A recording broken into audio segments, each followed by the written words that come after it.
En Proverbe 1, Dame Sagesse, l'incarnation des paroles de Dieu, fait une promesse à ceux qui reviennent de leur mauvaise voie, ceux qui écoutent l'avertissement et prennent au sérieux le jugement de Dieu. Cette promesse, c'est de recevoir son esprit et de trouver la sécurité, la tranquillité et le bonheur.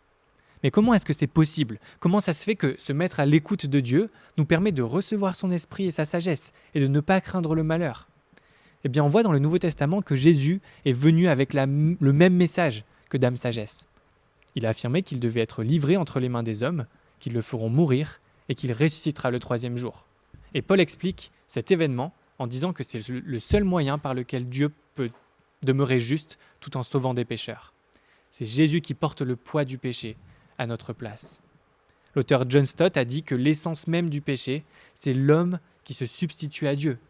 L'essence même du salut, c'est Dieu qui se substitue à l'homme.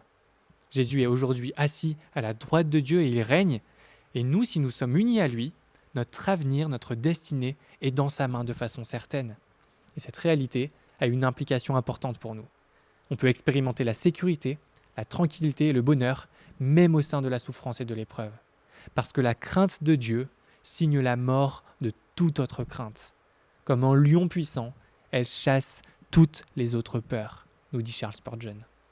Jean Calvin a écrit dans son Institution de la religion chrétienne que la foi n'apporte certainement pas une longue vie, de grands honneurs ou une abondance de richesses dans la vie présente.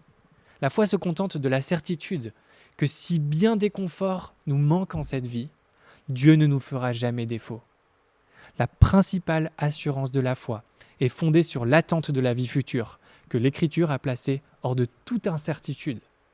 Les drames et les malheurs qui atteignent ceux que notre Seigneur a reçus dans son amour n'ont pas le pouvoir d'empêcher que la seule bienveillance de Dieu n'assure leur bonheur. C'est pourquoi, en résumant ce qui fait notre bonheur, nous disons que la grâce de Dieu est la source de toutes sortes de biens. Fin de citation. On se rend compte en fait, après avoir écouté cet appel, cet avertissement et cette promesse, qu'il n'existe sur la terre que 2 types de personnes.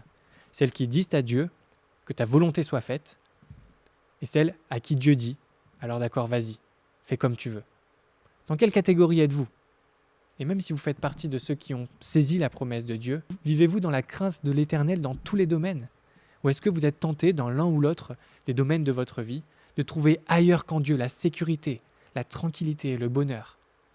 Quoi qu'il en soit, chers amis, soyons attentifs à l'appel de Dame Sagesse, fuyons notre stupidité qui conduit à la perdition et trouvons dans la crainte de l'Éternel la sécurité, la tranquillité et le bonheur.